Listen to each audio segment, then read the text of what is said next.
I typed one plain sentence into my terminal. No design brief, no color codes, no font names, and got back a fully coded landing page that looked like it came out of a paid design studio, not a chatbot. That's the part almost nobody expects, because the instinct with AI tools is to overspecify everything, and this is the one case where doing less actually produces a better result. The reason it works is that there's a hidden design process running underneath your prompt, one that forces the model to make deliberate, creative decisions instead of defaulting to the safest, most generic output it can produce.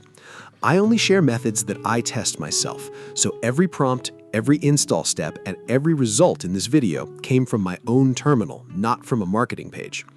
Before we go further, like this video, drop a comment with what kind of interface you'd want to build with this, and subscribe, because by the end, you'll understand exactly why most AI-generated interfaces look the same, and how to make sure yours doesn't.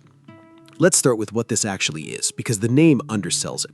This is a plugin for Claude Code, the terminal-based coding tool, and specifically, it's a design skill that activates automatically whenever you ask for front-end work. You're not switching tools or opening a separate app, you're working inside the same terminal you already use for coding, and this skill just quietly changes how the model approaches anything visual. Before this skill activates, a typical AI coding request produces what most developers now recognize instantly: safe system fonts, a predictable blue to purple gradient, evenly spaced boxes, and zero personality. That look has a name in design circles now. People call it AI slop because it's become so recognizable that users can spot an AI-generated interface at a glance. This skill exists specifically to break that pattern. Let's get it installed, because the setup takes about 2 minutes, and there are 2 ways to do it depending on how you work. Open Claude Code directly from your terminal, not through an editor extension, because the plugin system specifically expects the terminal environment. Type the plugin command, then choose the option to add a marketplace and enter the official repository name for Anthropic's Claude Code project. From there, browse the available plugins, select Frontend Design from the list, and confirm the install. That's the global installation, and once it's done, the skill becomes available across every project you open from that point forward, not just the one you were in when you installed it. If you'd rather keep it scoped to a single project instead of your entire system, there's a local installation path too, where the skill files live inside that specific project's own configuration folder instead of your global one. Use global if you do front-end work across multiple projects regularly. Use local if you're handing this project to someone else and want the setup to travel with the codebase itself. Now here's what actually happens the moment you ask for something visual, and this is the part that separates it from a normal coding prompt. Before writing a single line of code, the model works through a short internal design process, and it happens whether you ask for it or not. First, it identifies purpose, meaning who's actually going to use this interface and what problem it's solving for them. A finance dashboard and a kid's game app should never look the same, and the model treats that distinction as a starting constraint, not an afterthought. Second, it commits to a tone, choosing a specific aesthetic direction like brutalist, editorial, luxury, playful, or organic, and it commits to that direction consistently instead of blending several styles into a muddy middle ground. Third, it factors in real constraints, accessibility requirements, the framework you're already using, and performance considerations, so the design isn't just pretty, it's something you could actually ship. Fourth, it asks itself what would make this design memorable instead of forgettable, and pushes toward at least one deliberate, justified creative risk instead of playing everything safe. That 4-part sequence is why the output feels considered instead of generated. Let's walk through a real example so you can see this in practice. I asked for a settings panel with dark mode support, nothing more specific than that single sentence. Instead of a flat gray box with toggle switches, I got a layered panel with intentional spacing rhythm, a considered typography pairing instead of one default system font, subtle depth through layered shadows, and hover states that felt deliberate rather than default browser behavior.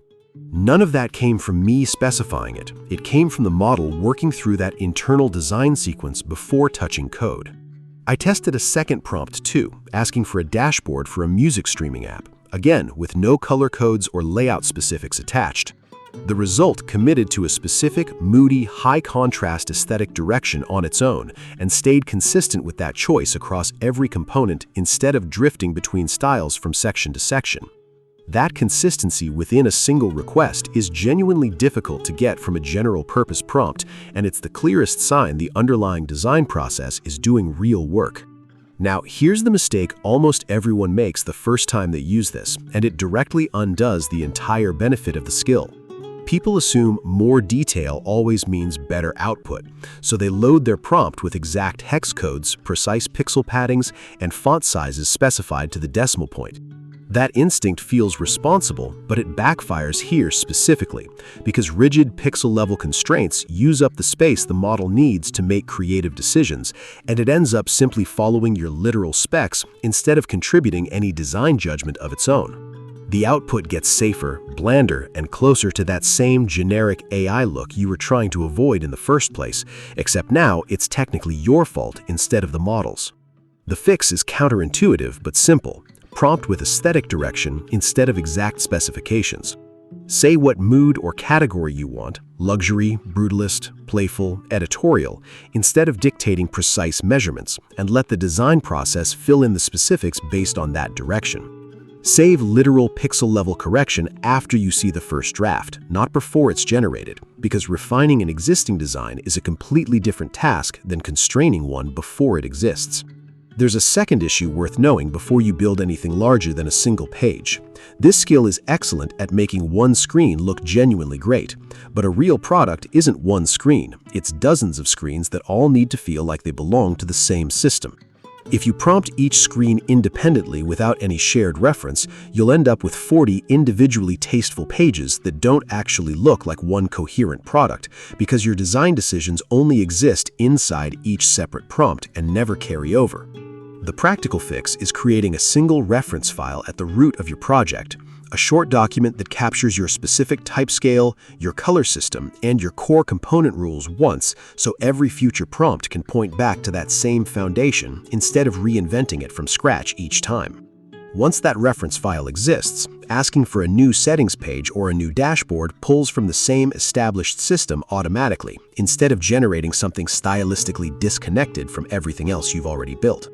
Here's the golden tip that ties all of this together into an actual repeatable workflow. Start every new project by defining your aesthetic direction in one short sentence. Then let the first generated screen establish your type scale and component patterns. Then capture those choices into a lightweight reference file before you generate anything else.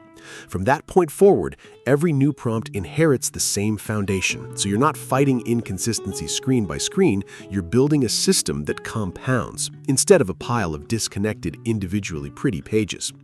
That single habit, direction first, capture second, reuse always, is what actually takes this from a neat one-off trick to a real production workflow you can build an entire interface on.